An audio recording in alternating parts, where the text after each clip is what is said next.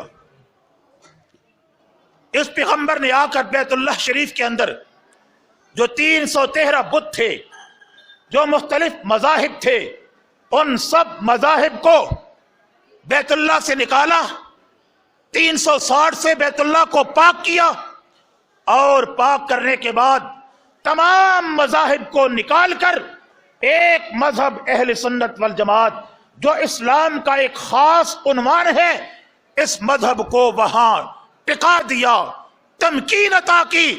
اللہ کا قرآن کہتے ہیں وَلَا يُمَكِّنَنَّ لَهُمْ دِينَهُمُ الَّذِي ارْتَضَىٰ لَهُمْ. خداوند ذوالجلال نے اپنا پسندیدہ دین چن کر ان کو دیا اور یمکنن لہم، اس دین کو ان کے لیے ٹکا دیا، اس کو تمکین عطا کی، مضبوطی عطا کر دی. یہ دین کون سا دین تھا؟ یہ وہ دین تھا کہ کوفہ کی جامع مسجد کے اندر حضرت علی رضی اللہ تعالیٰ عنہ خطبہ دے رہے تھے. ایک شخص کھڑا ہو گیا، حضرت علی سے سوال کرتا ہے. حضرت علی سے ایک شخص کھڑا ہو کر سوال کرتا ہے کہ ما سنت والجماعہ، اے پیارے علی یہ بتاؤ کہ یہ سنت جماعت کیا ہے، یہ کون لوگ ہیں؟ حضرت علی رضی اللہ تعالیٰ عنہ نے اہل سنت کی تعریف کی اور فرمایا اما اہل سنت فالمتمسکون بما سنہ اللہ ولہم ورسولہ. یہ اہل سنت تو وہ لوگ ہیں جو اللہ اور اس کے رسول کی سنت کو مضبوطی سے پکڑے ہوئے ہیں. الحمدللہ ہم اہل سنت اللہ اور اس کے رسول کی سنت کو، دین کو مضبوطی سے پکڑے ہوئے ہیں. یہ دین اللہ کا پسندیدہ دین ہے. رضیت لکم الاسلام دینا، جس دین کو اللہ نے چنا، پسند کیا، اسی دین کو فرمایا الذی ارتضی لہم. اللہ کا یہ جو چنا ہوا پسندیدہ دین تھا، اللہ نے اس دین کو تمکین عطا کی، اور ایسی تمکین عطا کی کہ 1450 سال ہو گئے ہیں، آج بھی بیت اللہ کے اندر شریف کے اندر وہی دین، وہی آذان، وہی نماز، وہی قرآن، وہی عقائد موجود ہیں، اور انشاءاللہ تا قیامت وہی رہیں گے. اللہ نے بیت اللہ شریف کو ہدی للناس بنایا، لوگوں کی ہدایت کا مرکز بنایا. وہاں سے ہدایت کی شمع پھوٹی، وہاں سے ہدایت جو ہے وہ اس کے چشمے پھوٹے، پوری دنیا کے اندر گئے، اور وہاں ہدایت والا مذہب وہ کون سا مذہب ہے؟ وہ اہل سنت والجماعت ہے. ہم پورے دعوے سے یہ کہتے ہیں، اور حقیقت ہے، اس میں کوئی شک نہیں. آج جو آذان بیت اللہ شریف کے اندر اس مسجد حرام کے میناروں سے جو آذان کے کلمات 5 وقت پکارے جاتے ہیں، بلند ہوتے ہیں، وہی آذان کے کلمات آپ کی حنفی جامع مسجد کے اندر 5 وقت بلند ہوتے ہیں. کوئی فرق نہیں.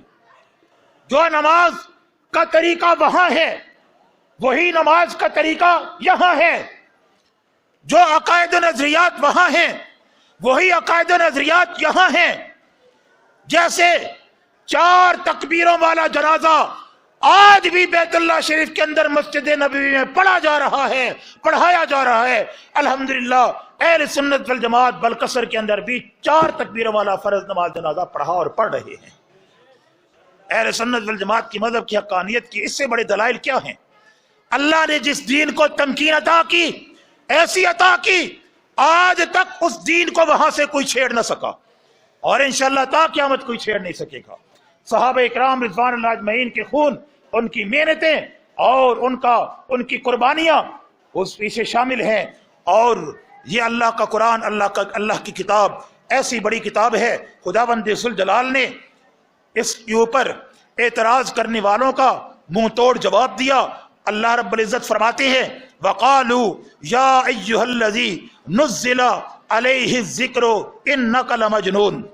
اللہ فرماتے ہیں کہ لوگ کہتے ہیں، وَقَالُوا لوگ کہتے ہیں، یا ایھا الذی اے وہ شخص، نزل علیہ الذکر کہ جس کے اوپر میں نے اس ذکر کو نازل کیا۔ ذکر قرآن حکیم کا نام ہے۔ قرآن کے 55 کے قریب نام علامہ سیوطی رحمۃ اللہ علیہ نے 55 کے قریب قرآن حکیم کے نام گنوائے ہیں جو قرآن و سنت میں مذکور ہے۔ قرآن حکیم کے نام 55، یہ ناموں کی کثرت بھی عظمت کی دلیل ہوا کرتی ہے۔ ناموں کی کثرت بھی عظمت کی دلیل ہوا کرتی ہے۔ خداوند ذوالجلال کی ذات عظمت والی ہے۔ اللہ کے کتنے نام ہیں صفاتی؟ 99، 100۔ اللہ کے کتنے نام ہیں؟ 99 نام۔ اور ان 99 ناموں کے اندر اللہ نے خاص برکات رکھی ہیں۔ ہر نام کی ایک تاثیر ہے، اور اگر ان ناموں کو جپا جائے، ان ناموں کا ذکر کیا جائے، ان ناموں میں سے کسی نام کا ورد کیا جائے، ہر نام کا ایک عجیب اثر آپ کی ذات کے اوپر پڑے گا۔ ایک عجیب جو ہے اس نام کی برکات آپ کے اندر آئیں گی، اس نام کا جو ہے وہ ایک عجیب اثر آپ کی ذات پر آئے گا۔ اللہ عظیم ہے، اللہ کے نام 99 صفاتی، اللہ کا پیغمبر عظیم ہے، اللہ کے نبی کے نام صفاتی بھی 99، اللہ بھی عظیم عظمت والا، اللہ کا نبی بھی عظمت والا، اللہ کا کتاب، اللہ کا کلام قرآن مجید، اس کے نام 55، یہ بھی اللہ کا کلام عظمت والا۔ اور ہم اہل سنت، ہمارے نام بھی متعدد ہیں، ہمارا نام مسلمان بھی ہے۔ اللہ کا پیغمبر خود فرماتے ہیں، اللہ تعالیٰ خود فرماتے ہیں هُوَ سَمَّاكُمُ الْمُسْلِمِينَ، میں نے تمہارا نام مسلمان رکھا، میں نے تمہارا نام مسلمان رکھا۔ کہیں اللہ فرماتے ہیں كَذَلِكَ جَعَلْنَاكُمْ امتم وسطا، میں نے تمہیں امت وسط بنایا، امت وسط، درمیانی امت، اعتدال والی امت، یہ بھی ہمارا نام۔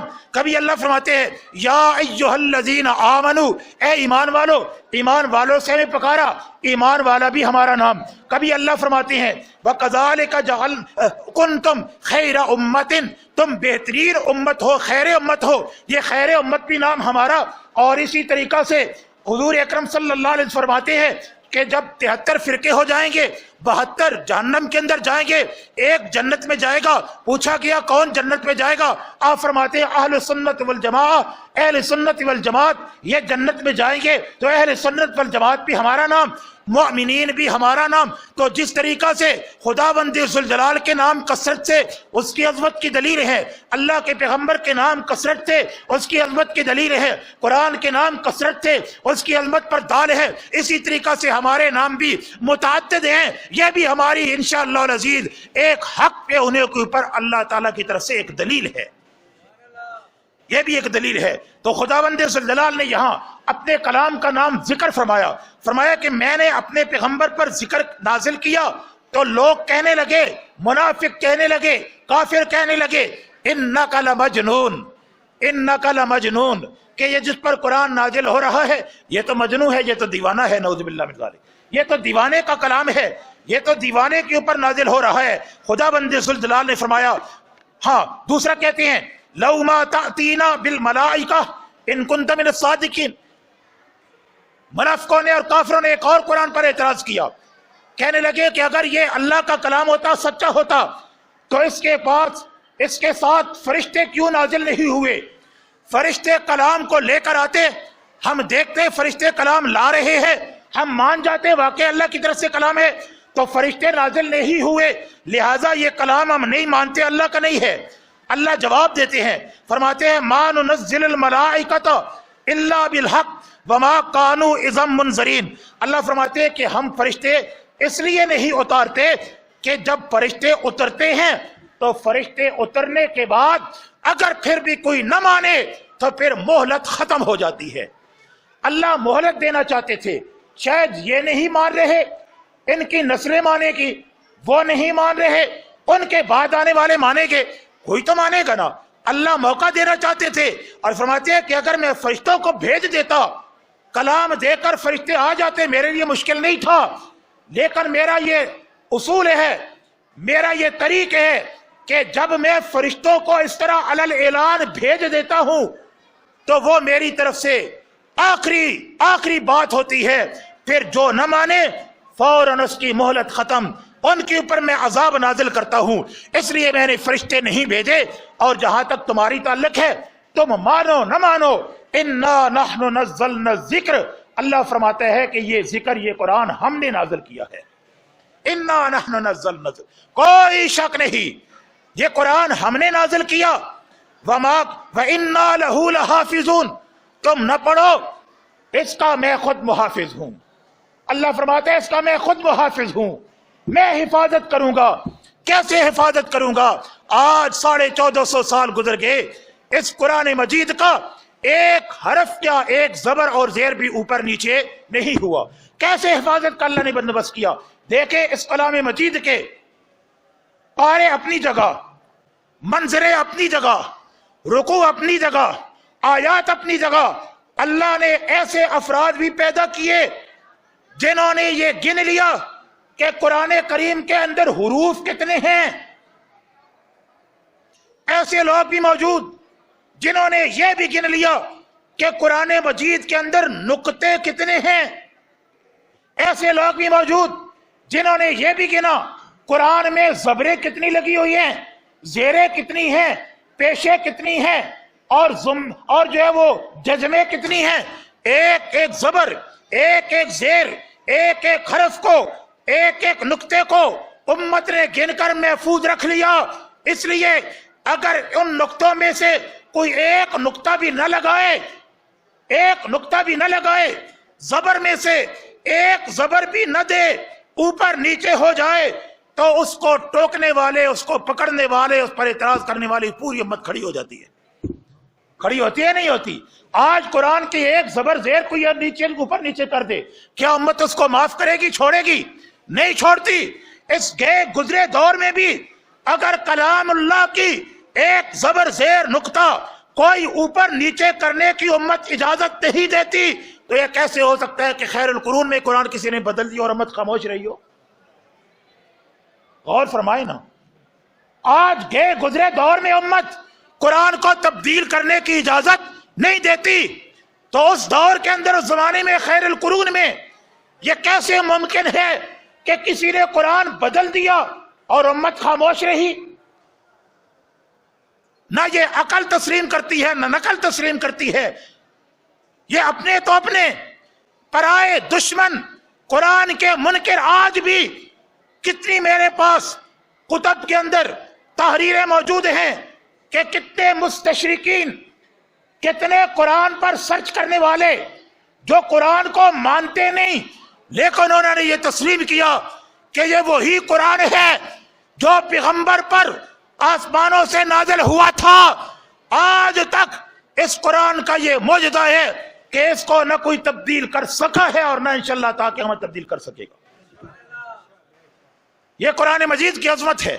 یہ کوئی عام کلام تو نہیں ہے، عام کتاب تو نہیں ہے، یہ اللہ کا کلام ہے، یہ اللہ کی کتاب ہے۔ اور اس کتاب کے اور نہیں تو لاکھوں نہیں کروڑوں حافظ قرآن جو قرآن مجید کی الحمد کی الف سے لے کر والناس کی سین تک اس قرآن پورے کو اپنے سینوں کے اندر جمع کیے ہوئے موجود ہیں۔ اگر کوئی بڑے سے بڑا بھی عالم، بڑے سے بڑا محدث بھی اگر قرآن کا ایک حرف بھول کر غلط پڑ جائے، پیچھے بتانے والے موجود ہوتے ہیں، وہ غلطی نہیں پڑھنے دیتے۔ کوئی غلطی پڑھنے نہیں دیتا، کوئی غلطی کرنے کیسے دے گا؟ تو یہ قرآن کی عظمت کے دلائل ہیں، یہ قرآن کی حفاظت کے ذرائع ہیں۔ خداوند ذوالجلال نے ان ذرائع میں سے یہ ایک ذریعہ بھی بنایا۔ یہ جو اب ہم نے تراویح پڑھی ہے، آخری باتیں تھوڑی وقت، یہ جو تراویح ہم نے ابھی پڑھی ہیں، یہ بھی قرآن مجید کی حفاظت کا اللہ نے ایک ذریعہ بنایا۔ پورا سال حفاظ کرام قرآن کو یاد کرتے ہیں، رٹا لگاتے ہیں، دور کرتے ہیں، سنتے اور سناتے ہیں، پڑھتے اور پڑھاتے ہیں۔ کیوں؟ کہتے ہیں ابھی رمضان آ رہا ہے، سنوں گا یا سناؤں گا، ہے نا، سنوں گا یا سناؤں گا۔ تو یہ لاکھوں حافظ قرآن یہ کس لیے تیار ہو رہے ہیں؟ تراویح میں سننے اور سنانے کے لیے۔ تو یہ تراویح ذریعہ ہے نا، تراویح ذریعہ ہے اللہ کے قرآن کو یاد کرنے کا، اللہ کے قرآن کو محفوظ رکھنے کا، اور یہ بھی الحمدللہ اہل سنت والجماعت کو نصیب ہوا کہ اللہ کے قرآن کو سنتے ہیں، پڑھتے ہیں، سناتے ہیں۔ آج تک آپ نے نہیں سنا ہوگا اور انشاءاللہ بعد میں بھی نہیں سنیں گے کہ کسی امام باڑے میں قرآن کا ختم ہوا ہو۔ سنا ہے کبھی؟ کسی امام باڑے میں سنا ہے کبھی قرآن کا ختم ہوا ہو؟ کہاں ہوتے ہیں قرآن کے ختم؟ اہل سنت کی مساجد میں، اہل سنت کے مدارس میں، اہل سنت کے ہاں قرآن مجید پڑھا، پڑھایا، سنا، سنایا، یاد کرایا، یاد کیا جاتا ہے۔ یہ بھی اہل سنت والجماعت کی حقانیت کی دلیل ہے کہ اللہ نے قرآن کا خادم بھی اہل سنت کو بنایا ہے۔ اللہ نے قرآن کا خادم بھی اہل سنت کو بنایا ہے۔ اللہ فرماتا ہے وَإِنَّا لَهُ لَحَافِظُونَ، میں خود اس کا محافظ ہوں۔ تو اس قرآن کا حفاظت کرنے والا خدا، اور پھر جتنے ذرائع ہیں وہ عملی طور پر خدا کے، اللہ کے اس کام میں شامل ہیں۔ حافظ، حافظ، اللہ بھی حافظ قرآن کا، اور جو قرآن مصلی پہ سنا رہا ہے یہ بھی کیا ہے؟ قرآن کا حافظ۔ یہ بھی قرآن کا حافظ، یہ بھی قرآن کا حافظ۔ جو قرآن مجید خداوند ذو الجلال فرماتا ہے میں اس کا حافظ، میں اس کے مضامین کا حافظ، میں اس کے بیانات کا حافظ۔ تو جو عالم ہے، جو قرآن کے علوم کو اور اس کے باتوں کو بتا رہا ہے، حفاظت کر رہا ہے، مطالب اور تشریح کو بچائے ہوئے ہے، وہ بھی قرآن کا محافظ۔ جس نے قرآن کریم لکھا وہ بھی قرآن کریم کا حافظ، جس نے اس پر زبر زیر نقطے لگائے وہ بھی قرآن کریم کا حافظ۔ تو یہ تو بڑی عظمت والی بات ہے کہ خدا بھی قرآن کا حافظ، یہ بھی خدا کے کام کے اندر عملاً شریک ہو کر یہ بھی قرآن کے حافظ۔ کہ ان کی عظمت کیوں نہ ہو، ان کی شان کیوں نہ ہو؟ اس لیے اللہ فرماتے ہیں جس نے دنیا کے اندر میرے قرآن کو یاد کیا، اس کا حافظ بنا، روز قیامت ہوگا میں کہوں گا میرے بندے جس طرح تو دنیا میں قرآن پڑھتا تھا اسی طرح ٹھہر ٹھہر کے پڑھتا جا، جنت کے درجات چڑھتا جا، جہاں تیری والناس کی سیر ختم ہوگی وہاں تیرا مقام ہوگا۔ اللہ فرمائے گے اے حافظ قرآن اٹھ اور اپنے خاندان کے وہ 10 افراد جن کے اوپر جہنم واجب ہو چکی ہے تو سفارش کرتا جا، میں ان کی مغفرت اور بخشش کرتا چلا جاؤں گا۔ خداوند ذو الجلال قرآن کے حافظ کے والدین کے اوپر روز قیامت ایک تاج پہنائیں گے جو سورج کی طرح روشن ہوگا۔ لوگ دیکھیں گے دور سے، کہیں گے کوئی نبی آ رہا ہے، کوئی ولی آ رہا ہے، لیکن جب قریب جا کر دیکھیں گے تو وہ نبی اور ولی نہیں ہوگا۔ بتایا جائے گا یہ وہ مقدس شخص ہے، یہ وہ مقدر اور نصیبے والے انسان ہے جس نے دنیا کے اندر اپنے بچے کو قرآن کا حافظ کرایا تھا۔ حافظ قرآن کے والدین کو بھی خداوند ذو الجلال یہ اعزاز عطا فرمائیں گے۔ تو چونکہ حافظ قرآن خدا کے عملی طور پر کام کے اندر شامل اور شریک ہوتا ہے، حافظ ہوتا ہے، اللہ بھی حافظ، یہ بھی حافظ، اس لیے اللہ نے اس کو عظمتیں اور رفتیں عطا کی۔ آئیے کوشش کرے خود بھی اپنے بچوں بھی قرآن مجید حفظ کرنے کی، یاد کرنے کی، تو یاد کرنے کے لیے کوشش کرے، اور حافظ قرآن کے بچے جو قرآن مجید حفظ کر رہے ہیں، جو دینی مدارس ہیں، ان کے ساتھ تعاون، ان کی مدد اور ان کی نصرت ہر ریاض سے جو ہے وہ کی جائے، تاکہ یہ سلسلہ اسی طرح جاری و ساری رہے، اور خداوند ذو الجلال ہمیں بھی حافظین قرآن اور ہمیں بھی جو ہے وہ عاملین قرآن اور ہمیں بھی معاونین قرآن کی لسٹ کے اندر خداوند ذو الجلال شامل کر لے۔ کیا پتا خداوند ذو الجلال اور اگر کوئی عمل نیک نہ ہو تو اس قرآن کی معاونت ہی کی وجہ سے اللہ بخشش فرما دے۔ اس کی رحمت سے کوئی بعید ہے؟ وہ جو چاہے کرے، قدرتوں والا ہے، عظمت والا ہے، لجپال ذات ہے۔ لوگ کہتے ہیں فلاں لجپال ہے، ہم کہتے ہیں اللہ کی ذات سب سے بڑی لجپال ہے، سب سے بڑی ذات اللہ خدا لجپال ہے۔ تو اللہ لج پالتا ہے، اللہ کسی کی محنت کو ضائع نہیں کرتا۔ لا یضیع اجر المحسنین، جو احسان کرنے والے ہیں ان کے عمل کو اللہ رب العزت ضائع نہیں کرتا۔ آؤ مل کر دعا کرے اللہ رب العزت قرآن کی ان محفلوں کو، قرآن کے ان ذرائع کو ہمیں اسی طرح جاری اور ساری رکھنے کی توفیق عطا فرمائے۔ اللہ اپنے ان مراکز کو، ان مساجد کو اللہ آباد فرمائے اور ہمیں آباد کرنے کی توفیق عطا فرمائے۔ جتنے احباب جس قسم کا بھی مدارس کے ساتھ، مساجد کے ساتھ، جماعت کے ساتھ تعاون فرما رہے ہیں، یہ بچے، یہ جوان، یہ بوڑھے بزرگ، یہ ساروں کے لیے میں یہ دعا کروں گا کہ اللہ ان کو اپنے اپنے حصے کا بڑھا چڑھا کر اجر عطا فرمائے، اللہ اعتکاف والوں کے اعتکافوں کو قبول فرمائے، اللہ قرآن مجید پڑھنے والوں کے قرآن مجید کی تلاوتوں کو پورا فرمائے۔ خداوند ذوالجلال جن لوگوں نے اس ماہ مقدس میں مدرسے کے ساتھ تعاون کیا ہے، مسجد کے ساتھ تعاون کیا ہے، اور دیگر جو ہے وہ ان تقریبات کے اندر جو ہے وہ تعاون کیا ہے، یہ آج کی تقریب کے اندر پورے محلے نے اور وہ جو ہے وہ تعاون کیا ہے مالی طور پر، اللہ سب کے رزق کے اندر، مال کے اندر، عمروں کے اندر، گھر بار کے اندر برکت عطا فرمائے۔ اللہ رب العزت ہم سب کو اپنا سچا نبی کا پیروکار بنائے، صحابہ کرام کی محبت کرنے والا بنائے، اولیاء کے نقش قدم پر چلائے، اور ہم سب کو اپنے دین کا محافظ، اپنے دین کا معاون بنائے۔ وآخر دعوانا ان الحمدللہ رب العالمین۔